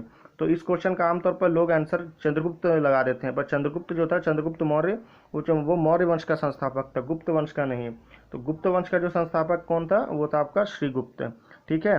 क्वेश्चन नंबर 127 यानी कि 127 में देखेंगे कि गुप्त शासकों की सरकारी भाषा क्या थी? पाली, संस्कृत, हिंदी, या प्राकृत? तो गुप्त शासकों की सरकारी भाषा जो थी वो आपकी संस्कृत थी। ठीक है। क्वेश्चन नंबर 128 में चलते हैं कि प्राचीन भारत में निम्न में से कौन सी एक लिपि दाईं ओर से बाईं लिखी जाती है? अगर आप उर्दू को देखेंगे तो उर्दू में ऐसे लिखा जाता है, ऐसे।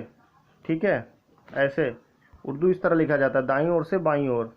तो बाकी आप जैसे किसी भी लैंग्वेज को ले लीजिए, हिंदी लीजिए या इंग्लिश लीजिए, वो ऐसे लिखा जाता है, बाईं ओर से दाईं ओर। अगर आप चाहें तो आप चेक करके देख सकते हैं। पर प्राचीन लिपि में एक और ऐसी लैंग्वेज थी जिसे दाईं ओर से बाईं ओर लिखा जाता था, ठीक उर्दू की तरह। तो कौन सी थी? ऑप्शन क्या क्या है? खरोष्टी, शारदा, नंदा नागरी, या इनमें से कोई नहीं? तो खरोष्टी लिपि जो है उस लिपि को दाईं ओर से बाईं ओर लिखा जाता था। ठीक है। क्वेश्चन नंबर 129 में चलते हैं कि भीमबेटका ये क्या है? भीमबेटका किसके लिए प्रसिद्ध है? खनिज के लिए, सोन नदी का उद्गम स्थल के लिए, या गुफाओं का शैलचित्र के लिए, या इनमें से कोई नहीं? तो भीमबेटका जो प्रसिद्ध है वो है आपका गुफाओं के शैलचित्र, यानी कि गुफाओं में जो चट्टान होती है उन चट्टानों के ऊपर में चित्र बनाया गया है, उसी चित्र के लिए ये भीमबेटका प्रसिद्ध है, और ये मध्य प्रदेश में स्थित है। अभी ये मध्य प्रदेश में भीमबेटका कहाँ पर स्थित है, अगर आपको पता है तो आप मुझे नीचे कमेंट करके बता सकते हैं। क्वेश्चन नंबर 130 में चलते हैं कि निम्नलिखित में से कौन सा एक प्राचीन भारत में व्यापारियों का निगम था? निगम या निगम, ठीक है। परिषद, मणिग्राम, अष्टदिग्गज, इनमें से कोई नहीं? तो इन चारों ऑप्शन में आपको ये ऑप्शन नंबर 3 अष्टदिग्गज जो है वो काफ़ी इंपॉर्टेंट लग रहा होगा, या आप इसको सुने होंगे पहले। तो ये जो था आपका छत्रपति शिवाजी महाराज के जो नवरत्न बोलते हैं जिनको, उस नवरत्न को अष्टदिग्गज के नाम से जाना जाता है। ये 8 मंत्रियों का प्रधान होता था। ठीक है। तो अभी यहाँ पे जो इस क्वेश्चन की बात करते हैं, प्राचीन भारत में व्यापारियों का निगम कौन सा था? वो निगम था मणिग्राम। ठीक है। क्वेश्चन नंबर 131 में चलते हैं कि मानव द्वारा सर्वप्रथम प्रयुक्त अनाज क्या था? चावल, गेहूं, बाजरा, या जौ? मानव द्वारा बोल रहा है, सिंधु घाटी सभ्यता का इसमें कोई उल्लेख नहीं किया गया है, क्योंकि अगर सिंधु घाटी सभ्यता का रहता है कि सिंधु घाटी सभ्यता में सबसे पहले किस अनाज को प्रयोग किया गया, तो वो जौ था। पर मानव द्वारा सर्वप्रथम प्रयुक्त अनाज कौन सा था? वो चावल था। ठीक है। तो चावल, option number A is the right answer. ठीक है। क्वेश्चन नंबर 132 में आते हैं कि गुर्जरों को किस शासक ने पराजित किया था? गुर्जरों को राज्यवर्धन ने, हर्षवर्धन ने, भास ने, या चंद्रगुप्त मौर्य ने? तो गुर्जरों को जिस शासक ने पराजित किया था वो था हर्षवर्धन। ठीक है। नेक्स्ट क्वेश्चन में चलते हैं। क्वेश्चन नंबर 133 है कि गौतम बुद्ध द्वारा भिक्षुणी संघ की स्थापना कहाँ की गई थी? सारनाथ में, कपिलवस्तु में, वैशाली में, या इनमें से कोई नहीं? तो गौतम बुद्ध द्वारा भिक्षुणी संघ की स्थापना की गई थी, वो की गई थी कपिलवस्तु में। ठीक है। क्वेश्चन नंबर 134 में चलते हैं कि गौतम बुद्ध ने अपना प्रथम उपदेश कहाँ दिया था? ये काफ़ी इंपॉर्टेंट क्वेश्चन हो जाता है। क्या क्या ऑप्शन है? कुशीनगर, बोधगया, वैशाली, या सारनाथ? तो गौतम बुद्ध ने अपना प्रथम उपदेश दिया था, वो दिया था आपका सारनाथ में। क्वेश्चन नंबर 135 में चलते हैं कि बौद्ध धर्म एवं जैन धर्म दोनों के उपदेश किसके शासनकाल में दिए गए थे? अशोक के शासनकाल में, बिंदुसार के शासनकाल में, अकबर के शासनकाल में, या बिंबिसार के शासनकाल में? तो बौद्ध धर्म और जैन धर्म दोनों के जो उपदेश दिया गया था वो दिया गया था आपका बिंबिसार के शासनकाल में। ठीक है। क्वेश्चन नंबर 136 में चलते हैं कि महावीर की मृत्यु कहाँ हुई थी? कुलुगुमैल में, पावापुरी में, लुम्बिनी में, या इनमें से कोई नहीं? तो लुम्बिनी में भगवान महावीर का नहीं, ये गौतम बुद्ध का जन्मस्थली है लुम्बिनी। ठीक है। और जहाँ पे रही महावीर की मृत्यु तो वो हुई थी पावापुरी में। ठीक है। पावापुरी पटना के पास है, बिहार में। क्वेश्चन नंबर 137 में चलते हैं कि सिद्धार्थ को ज्ञान की प्राप्ति कहाँ हुई थी? ऑप्शन क्या क्या है? सारनाथ, गया, वाराणसी, या कुशीनगर? तो ज्ञान की प्राप्ति कहाँ पर हुई थी? सिद्धार्थ कौन थे? सिद्धार्थ जो बाद में गौतम बुद्ध कहलाए। तो गौतम बुद्ध को ज्ञान की प्राप्ति कहाँ हुई थी? कुशीनगर में। ठीक है। सारनाथ में उन्होंने पहला उपदेश दिया था। क्वेश्चन नंबर 138 में चलते हैं कि भागवत संप्रदाय के विकास में किसका योगदान अत्यधिक था? हिंदू यूनानी का, कुषाण का, पर्शियन का, या गुप्त का? तो भागवत संप्रदाय के विकास में सबसे ज़्यादा योगदान जो था वो था आपका हिंदू यूनानियों का। ठीक है। क्वेश्चन नंबर 139 में चलते हैं कि महात्मा बुद्ध किस क्षेत्रीय कुल के थे? यांत्रिक, कोल्ली, शाक्य या कौशल। तो महात्मा बुद्ध जो क्षत्रिय कुल के थे वो थे शाक्य। ठीक है, क्वेश्चन नंबर 140 में चलते हैं कि निम्नलिखित में से प्राचीनतम राजवंश कौन सा है। सबसे प्राचीन, सबसे पुराना राजवंश कौन सा है भारत में। ये मैंने इस वीडियो के पहले भी बता चुका हूँ। अगर आप इस वीडियो को ध्यान से देख रहे होंगे तो आपको इसका उत्तर पहले ही पता होगा। तो ऑप्शन क्या क्या है, कुषाण राजवंश, मौर्य राजवंश, गुप्त राजवंश या कण्व राजवंश। तो मौर्य राजवंश ने, जो चंद्रगुप्त मौर्य थे, उन्होंने चाणक्य की मदद से नंद वंश को खत्म करके भारत में मौर्य राजवंश, जो पहला राजवंश माना जाता है, उसकी स्थापना की थी। क्वेश्चन नंबर 141 में चलते हैं कि मौर्य साम्राज्य की स्थापना किसने की थी। अभी मैं बताया था आपको किसने की थी, चंद्रगुप्त मौर्य, अशोक, बिंदुसार, ये सभी, ये तीनों ही जो थे वो मौर्य साम्राज्य के राजा हैं। तो इनमें जो मौर्य साम्राज्य की स्थापना की थी वो की थी चंद्रगुप्त मौर्य ने। और बिंदुसार जो थे वो चंद्रगुप्त मौर्य के बेटे थे। और बिंदुसार का बेटा कौन था, अशोक था, जिसे हम सम्राट अशोक के नाम से जाना जाता है। क्वेश्चन नंबर 142 में चलते हैं। ये क्वेश्चन रेलवे के एग्जाम में काफ़ी बार रिपीट होता है कि मौर्य साम्राज्य में प्रचलित मुद्रा का नाम क्या था, तोल, दिनार, पण या काकड़ी। तो मौर्य साम्राज्य में प्रचलित मुद्रा का नाम था वो था पण। ठीक है, क्वेश्चन नंबर 143 में चलते हैं कि मौर्य काल में शिक्षा का सर्वाधिक प्रसिद्ध केंद्र कौन सा था। मौर्य काल में नालंदा, तक्षशिला, वैशाली या उज्जैन। तो मौर्य काल में शिक्षा का सर्वाधिक प्रसिद्ध केंद्र कौन सा था, वो था आपका नालंदा। ठीक है, नालंदा जो था मौर्य काल में शिक्षा का सर्वाधिक प्रसिद्ध केंद्र था, क्योंकि तक्षशिला जो था वो आपका मौर्य काल से संबंधित नहीं है। नालंदा में कौन किसने किया था, वहाँ पे आप जिसको चाणक्य बोलते हैं, उन्होंने ही यहाँ पे शिक्षा दीक्षा, चाणक्य जो थे नालंदा विश्वविद्यालय में गुरु थे। नेक्स्ट क्वेश्चन में चलते हैं। क्वेश्चन नंबर 144 है कि सांची का स्तूप, जो कि सांची में स्थित है, सांची कहाँ पर है, भोपाल के पास, भोपाल मतलब मध्य प्रदेश की राजधानी। तो सांची का स्तूप किसने बनवाया था, गौतम बुद्ध ने, खरगोन, ये जगह का नाम है, ये गलत है ऑप्शन, अशोक या चंद्रगुप्त। तो सांची का स्तूप बनवाया था सम्राट अशोक ने। ये आपकी बौद्ध धर्म को ध्यान में रखते हुए इस स्तूप का निर्माण किया गया है। क्वेश्चन नंबर 145 में चलते हैं कि श्रीनगर, श्रीनगर क्या है, जम्मू कश्मीर की राजधानी। तो श्रीनगर की स्थापना किस मौर्य शासक ने की थी, दशरथ ने, बिंदुसागर ने, अशोक ने या इनमें से कोई नहीं।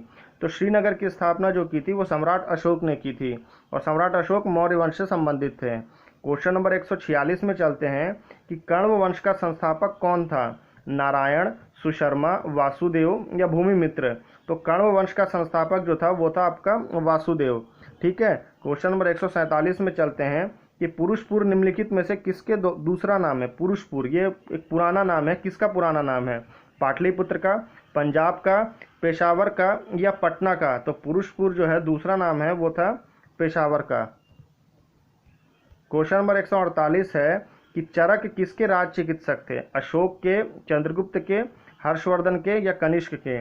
तो चरक जो थे वो आपके हर्षवर्धन के राज चिकित्सक थे। ठीक है, नेक्स्ट क्वेश्चन में चलते हैं। क्वेश्चन नंबर 149 है कि भारत में सर्वप्रथम स्वर्ण मुद्राएं किसने चलाई, सबसे पहले किसने चलाई सर्वप्रथम, कुषाण, शक, इंडो बैक्ट्रियन या इनमें से कोई नहीं। तो भारत में सबसे पहले स्वर्ण मुद्राएं जो चलाई थी वो चलाई थी इंडो बैक्ट्रियन ने। ठीक है, क्वेश्चन नंबर 150 में चलते हैं कि भारतीय रंगमंच में यवनिका का शुभारंभ किसने किया, यूनानियों ने, पर्शियनों ने, कुषाणों ने, शकों ने। तो रंगमंच में यवनिका का शुभारंभ किया था वो किया था यूनानियों ने। ठीक है, तो अभी हमारे 150 क्वेश्चन कंप्लीट हो गए हैं, 50 क्वेश्चन और बाकी हैं। तो वीडियो के अंत तक जरूर बने रहें ताकि आप कोई भी जानकारी मिस ना कर सकें।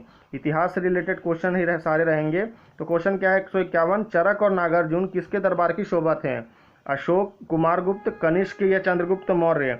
तो चरक और नागार्जुन जो थे वो आपके कनिष्क के राज दरबार की शोभा थे। ठीक है, क्वेश्चन नंबर 152 में चलते हूँ कि निम्नलिखित में से किसने बड़े पैमाने पर स्वर्ण मुद्राएं चलाई थी, किसने, मौर्यों ने, शुंग ने, ग्रीक वासियों ने, कुषाण शासकों ने। तो बड़े पैमाने पर स्वर्ण मुद्राएं चलाई थी कुषाण शासकों ने।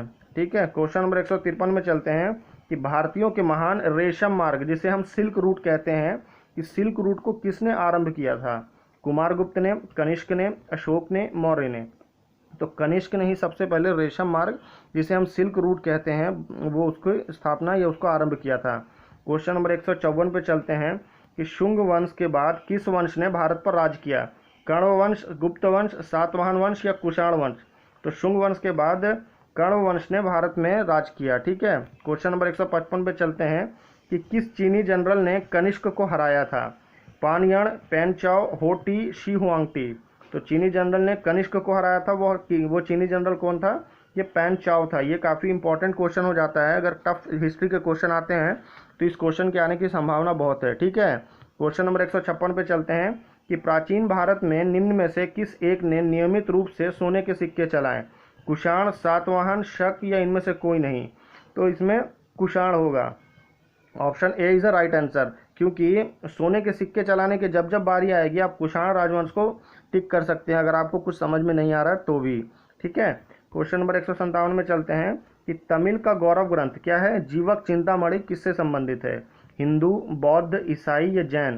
तो गौरव ग्रंथ क्या है? चिंतामणि। ये चिंतामणि जो संबंधित है वो आपका जैन धर्म से संबंधित है। ठीक है, क्वेश्चन नंबर 158 में आते हैं कि निम्नलिखित राजवंशों में से किसका उल्लेख संगम साहित्य में नहीं हुआ है?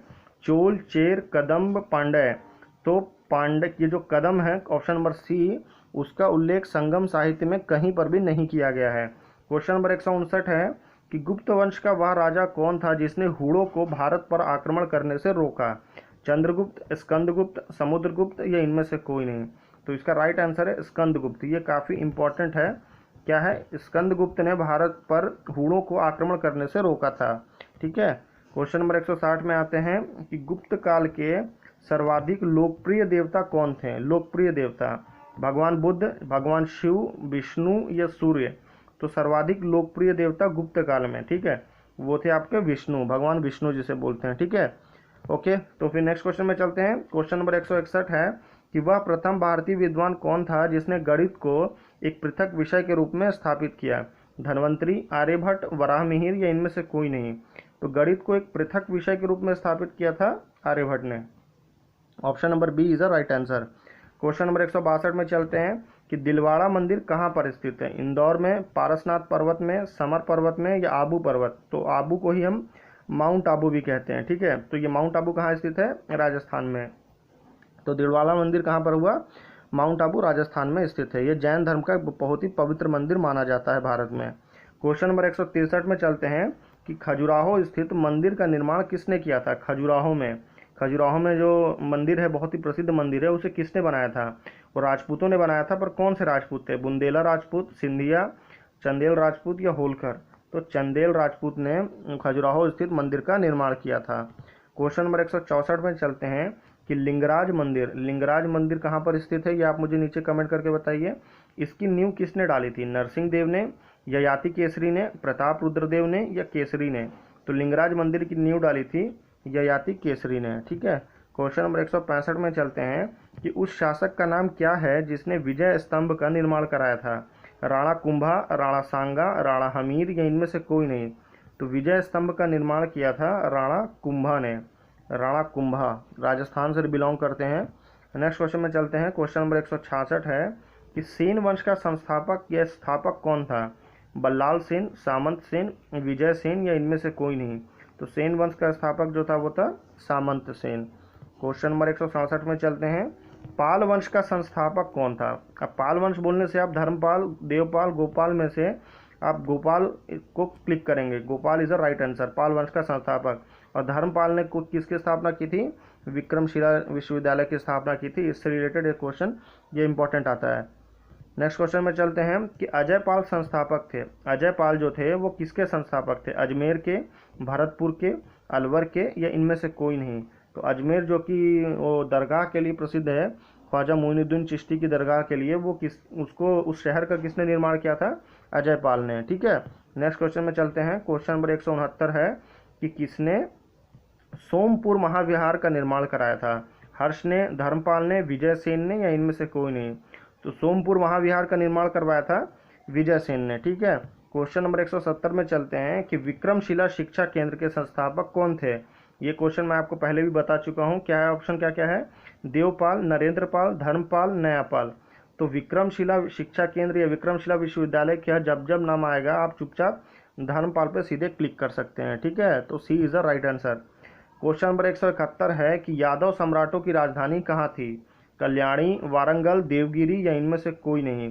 तो यादव सम्राटों की राजधानी जो थी वो थी आपकी वारंगल में। ठीक है, नेक्स्ट क्वेश्चन में चलते हैं। क्वेश्चन नंबर 172 है, काफ़ी इंपॉर्टेंट क्वेश्चन हो जाता है, तो इस क्वेश्चन को ध्यान से देखिए। क्वेश्चन क्या है हमारे पास कि एलोरा गुफाओं का निर्माण किसने कराया था? चोलों ने, पल्लवों ने, पालों ने या राष्ट्रकूटों ने? तो एलोरा गुफाओं का निर्माण कराया था आपका राष्ट्रकूटों ने। ठीक है, नेक्स्ट क्वेश्चन में चलते हैं। क्वेश्चन नंबर 173 है कि पल्लवों की राजधानी, राजधानी नहीं एक्चुअली में ये राजभाषा है। ठीक है, तो पल्लवों की राजभाषा क्या थी? प्राकृत, संस्कृत, तमिल या इनमें से कोई नहीं? तो पल्लवों की राजभाषा जो थी वो थी आपकी संस्कृत। ठीक है, क्वेश्चन नंबर 174 में चलते हैं कि चोल युग किसके लिए प्रसिद्ध था? ग्रामीण सभाएं के लिए, लंका यानी कि जिसे हम श्रीलंका कहते हैं आज के डेट में, उनसे व्यापार के लिए, धार्मिक सभाएं के लिए या इनमें से कोई नहीं? तो चोल युग जो था प्रसिद्ध था वो था ग्रामीण सभाओं करने के लिए। क्वेश्चन नंबर 175 में चलते हैं कि चोल साम्राज्य का संस्थापक कौन था? आदित्य, विजयालय, राजेंद्र, राजाराज? तो चोल साम्राज्य का जो संस्थापक जिसे हम बोलते हैं वो था आपका विजयालय। ठीक है, विजयालय को ही चोल साम्राज्य का संस्थापक माना जाता है। क्वेश्चन नंबर 176 में है कि रुद्रांबा किस राजवंश की प्रसिद्ध महिला शासिका थी? महिला शासिका बोलने से आमतौर पर लोग सिर्फ रजिया सुल्तान को याद रखते हैं, पर रुद्रांबा भारत के पहले पुराने राजवंश की एक प्रसिद्ध महिला शासिका रह चुकी हैं। वो किस राजवंश से बिलोंग करती हैं? यादव, होयसाल, काकतीय या इनमें से कोई नहीं? तो काकतीय राजवंश से संबंधित थी रुद्रांबा। ठीक है, क्वेश्चन नंबर 177 में चलते हैं कि किसने इक्तादारी प्रथा चलाई? किसने? तुगलक, इल्तुतमिश, फिरोज या इनमें से कोई नहीं? तो इक्तादारी प्रथा चलाई थी इल्तुतमिश ने।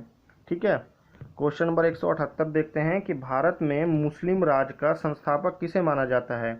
यानी कि मुस्लिम राजवंश की शुरुआत या मुस्लिमों का उदय का भारत में कारण कौन था? इल्तुतमिश, बाबर, मोहम्मद गौरी या अकबर? तो आप मोहम्मद गौरी को टिक कर सकते हैं। बाबर ने बहुत लेट आया था। बाबर कब आया था? 1526 में। और इससे पहले सबसे पहले मीर कासिम आया था, वो आया था 712 में। मोहम्मद गौरी भारत में सबसे सफल आक्रमण किया था। पृथ्वीराज चौहान को हराया था तराइन के युद्ध में। कब हुआ था वो? 1191 में। हालांकि 1191 के युद्ध में वो हार गया था, पर 1192 के युद्ध में वो जीत गया था तराइन के दूसरे युद्ध में। ठीक है, तो मोहम्मद गौरी को भारत में मुस्लिम राज का संस्थापक माना जाता है। नेक्स्ट क्वेश्चन में चलते हैं। क्वेश्चन नंबर 179 है कि किसने अपने आप को खलीफा घोषित किया था? चार ऑप्शन है, मुबारक शाह खिलजी, महमूद गजनवी, मुबारक शाह खिलजी, ये सभी। तो ये दो ऑप्शन रिपीट हो गया है, तो आप ए या सी दोनों में से कोई भी मार सकते हैं, क्योंकि राइट आंसर जो है वो है आपका मुबारक शाह खिलजी। ये खिलजी वंश के बिलोंग करता है। इसने खुद को खलीफा घोषित किया था। क्वेश्चन नंबर 180 पे चलते हैं कि कृष्णदेव राय, ये साउथ के बहुत ही विजयनगर साम्राज्य के बहुत ही ताकतवर राजा माने जाते थे। वो किसके समकालीन, समकालीन मतलब होता है कि किसके समय में थे? हुमायूं के समय, शेरशाह के समय, बाबर के समय या अकबर के समय? तो समकालीन किसके काल के समानांतर था? तो कृष्णदेव राय जो थे वो बाबर के समकालीन थे। ठीक है, क्वेश्चन नंबर 181 है। ये क्वेश्चन आपका हिस्ट्री से नहीं है, पर फिर भी अगर आ गया है तो पढ़ लेते हैं। क्या है क्वेश्चन कि रबर शब्द किस खेल से संबंधित है? क्रिकेट, फुटबॉल, हॉकी या शतरंज? तो रबर शब्द जो है वो आपका क्रिकेट खेल से संबंधित है। क्वेश्चन नंबर 182 में चलते हैं कि पुरुषों की बैडमिंटन प्रतियोगिता, ये भी हमारा हिस्ट्री से नहीं है लेकिन देख लेते हैं। पुरुषों की बैडमिंटन प्रतियोगिता क्या है? Davis cup, Thomas cup, Durand cup, Uber cup? तो ये है थॉमस कप। नेक्स्ट क्वेश्चन चलते 183। हाँ, अभी यहाँ से फिर हमारा हिस्ट्री स्टार्ट हो गया। क्या है क्वेश्चन, क्या है कि आगरा नगर की स्थापना किसके द्वारा की गई थी? आगरा जहाँ पर ताजमहल स्थित है, उस शहर को किसने बसाया था? मोहम्मद बिन तुगलक, सिकंदर लोदी, फिरोज शाह तुगलक या इनमें से कोई नहीं? तो आगरा नगर की स्थापना की थी सिकंदर लोदी ने। उसके बाद इब्राहिम लोदी को हराकर बाबर ने किसकी स्थापना की थी? मुगल वंश की स्थापना, पानीपत का प्रथम युद्ध जीतकर। नेक्स्ट क्वेश्चन में चलते हैं। क्वेश्चन नंबर 184 है कि लोदी वंश का अंतिम शासक कौन था? इब्राहिम लोदी, दौलत खान लोदी, सिकंदर लोदी, बहलोल लोदी? तो अंतिम शासक था इब्राहिम लोदी, और इब्राहिम लोदी को ही हराया था किसने? बाबर ने। क्वेश्चन नंबर 185 में चलते हैं कि विजयनगर साम्राज्य की स्थापना कब हुई थी? कौन सी सदी में हुई थी? 16वीं सदी में, 15वीं सदी में, 14वीं सदी में या 13वीं सदी में? तो 14वीं सदी में विजयनगर साम्राज्य की स्थापना हुई थी। क्वेश्चन नंबर 186 है। क्या है वो कि बहमनी राजाओं की राजधानी कहाँ थी? बीजापुर, गुलबर्गा, रायचूर, बेलगाम? तो बहमनी राजाओं की राजधानी जो थी वो थी गुलबर्गा। ठीक है, क्वेश्चन नंबर 187 देखते हैं कि कृष्णदेव राय ने निम्नलिखित में से किसके साथ मैत्रीपूर्ण संबंध रखे थे? कृष्णदेव राय, विजयनगर साम्राज्य। ठीक है, फ्रेंच, ब्रिटिश, पुर्तगाली या डच? तो किसके साथ मैत्रीपूर्ण संबंध रखे थे? पुर्तगालियों के साथ कृष्णदेव राय ने हमेशा ही मैत्रीपूर्ण संबंध बनाकर रखे थे। क्वेश्चन नंबर 188 में चलते हैं कि किस सुल्तान ने अपनी आत्मकथा लिखी? आत्मकथा मतलब वो होता है कि अपनी जीवनी को खुद लिखना आत्मकथा कहलाता है। तो किस सुल्तान ने लिखी? बलबन ने, अलाउद्दीन खिलजी ने, फिरोज तुगलक या जिसे हम फिरोज शाह तुगलक कहते हैं वो ने, या मोहम्मद बिन तुगलक ने। तो आत्मकथा लिखी थी खुद की फिरोज शाह तुगलक ने। ठीक है। क्वेश्चन नंबर 189 में चलते हैं कि लोदी वंश का सर्वाधिक शक्तिशाली सुल्तान कौन था? इस क्वेश्चन को भी मैं पहले आपसे डिस्कस कर चुका हूँ। सिकंदर लोदी, बहलोल लोदी, इब्राहिम लोदी या इनमें से कोई नहीं। तो बहलोल लोदी संस्थापक, इब्राहिम लोदी आखिरी लोदी वंश का सुल्तान, और सिकंदर लोदी जो था वो सर्वाधिक शक्तिशाली। तो A is a right answer. Question number 190 चलते हैं कि रजिया बेगम, जिसे हम रजिया सुल्तान कहते हैं, को सत्तायुचित यानी कि सत्ता पर बैठाने में किसका हाथ था? तुर्की का, मंगोलों का, अरबों का, अफगानों का? तो तुर्की लोगों का सबसे बड़ा योगदान था उसको सत्ता में बैठाने के लिए। क्वेश्चन नंबर 191 में चलते हैं कि किसने भूमि मापने का पैमाना गज ए सिकंदरी, जैसे कि पहले अभी के डेट में हम क्या यूज़ करते हैं, मीटर, सेंटीमीटर या इसको यूज़ करते हैं, उसी तरह पहले गज सिकंदरी को प्रचलन किया था। किसने किया था? सिकंदर महान, सिकंदर लोदी, सिकंदर शाह सूर या इनमें से कोई नहीं। तो सिकंदर लोदी ने गज ए सिकंदरी का प्रचलन किया था। क्वेश्चन नंबर 192 चलते हैं कि नहर निर्माण करने वाला दिल्ली का प्रथम सुल्तान कौन था? गयासुद्दीन तुगलक, फिरोज शाह तुगलक, बलबन या इनमें से कोई नहीं। तो नहर निर्माण करने वाला दिल्ली का पहला सुल्तान था, वो था फिरोज शाह तुगलक। इसने काफ़ी सारे नहर के निर्माण भारत में किया था। क्वेश्चन नंबर 193 है कि अलाई दरवाज़ा का निर्माण किस सुल्तान ने करवाया था? इल्तुतमिश ने, अलाउद्दीन खिलजी ने, बलबन ने या इनमें से कोई नहीं। तो अलाई दरवाज़ा जो है इसका निर्माण किया था अलाउद्दीन खिलजी ने। क्वेश्चन नंबर 194 देखते हैं कि तैमूर के आक्रमण के बाद भारत में किस वंश का राज्य स्थापित हुआ? तैमूर के आक्रमण के बाद सैयद वंश, खिलजी वंश, तुगलक वंश, लोदी वंश। तो तैमूर के आक्रमण के बाद इसका हुआ सैयद वंश का स्थापना हुआ। क्वेश्चन नंबर 195 चलते हैं कि मोहम्मद गोरी किस वंश का था? शंसाबनी, गुलाम, यामिनी, खिलजी। तो मोहम्मद गोरी जो था वो आपका यामिनी वंश से संस्थापित था या यामिनी वंश से बिलोंग करता था। क्वेश्चन नंबर 196 में देखते हैं क्या है कि किसने निम्नलिखित में से कौन अपने आप को ईश्वर का अभिशाप यानी कि भगवान का अभिशाप कहता था? तैमूरलंग, नादिर शाह, चंगेज़ खां या इनमें से कोई नहीं। तो चंगेज़ खां खुद को ईश्वर का अभिशाप कहता था। ठीक है। क्वेश्चन नंबर 197 चलते हैं कि प्रसिद्ध ऐतिहासिक स्थल क्या है? नाम हम्पी। ठीक है, ये काफ़ी इंपॉर्टेंट हो जाता है। ये तुंगभद्रा नदी के किनारे बसा हुआ ये खूबसूरत सा शहर है। अभी शहर नहीं बोल सकते, ये कभी एक अवशेष बना हुआ है विजयनगर साम्राज्य का। तो हम्पी किस जिले में स्थित है? ये कर्नाटक में है। तो कर्नाटक के किस जिले में? बीजापुर, रायचूर, बेल्लारी, गुलबर्गा। तो बेल्लारी में हम्पी जो है स्थित है। ठीक है, काफ़ी प्रसिद्ध जगह है, आप लोगों को एक बार ज़रूर आकर देखना चाहिए। आपको भारत की पुरानी गौरव गाथा जानने का मौका मिलेगा। नेक्स्ट क्वेश्चन में चलते हैं। क्वेश्चन नंबर 198 क्या है कि विजयनगर साम्राज्य की वित्तीय व्यवस्था की मुख्य विशेषता क्या थी? बंदरगाहों से आमदनी, भू राजस्व, मुद्रा प्रणाली, अधिवेश, लगान। तो भू राजस्व की वजह से उनकी वित्तीय व्यवस्था काफ़ी ज़्यादा स्ट्रांग थी। क्वेश्चन नंबर 199 देखते हैं कि इंकलाब का नारा किसने दिया था? चंद्रशेखर आज़ाद, मोहम्मद इकबाल, भगत सिंह, सुभाष चंद्र बोस। तो इंकलाब का नारा दिया था मोहम्मद इकबाल ने। ठीक है, काफ़ी इंपॉर्टेंट हो जाता है। अभी हमारे इस वीडियो का आखिरी क्वेश्चन देखते हैं। क्वेश्चन नंबर 200 जो है लास्ट क्वेश्चन है। क्वेश्चन क्या है कि मुस्लिम लीग ने मुक्ति दिवस कब बनाया था? 1939, 1940, 1944 या इनमें से कोई नहीं। तो मुस्लिम लीग ने मुक्ति दिवस मनाया था 1944 में। ठीक है, तो हमारा वीडियो हो चुका है अभी ख़त्म। टोटल हमने आपसे कितने क्वेश्चन आपसे हमने टोटल डिस्कस किए? 200 इम्पॉर्टेंट हिस्ट्री के क्वेश्चन, जो सारे हिस्ट्री थे आपका, प्राचीन इतिहास से लेके मध्यकालीन इतिहास से लेके मॉडर्न हिस्ट्री से लेके सब कुछ था। तो इससे बाहर मुझे नहीं लगता कि कुछ आने के चांसेस हैं। तो आप सारे क्वेश्चन को अगर आपने ध्यान से पढ़ा होगा तो बहुत बहुत शुक्रिया। फिर मिलते हैं आपसे अगले वीडियो में। अगर आपको वीडियो पसंद आया हो तो प्लीज़ लाइक करें, क्योंकि हमने काफ़ी मेहनत करके इस वीडियो को बनाया है। तो बिना लाइक करे नहीं जाएं, और कमेंट करके बताएं कि आपके 200 में से आपके कितने सही हुए, अंदाज में बता दें। मिलते हैं फिर अगले वीडियो में, तब तक के लिए धन्यवाद।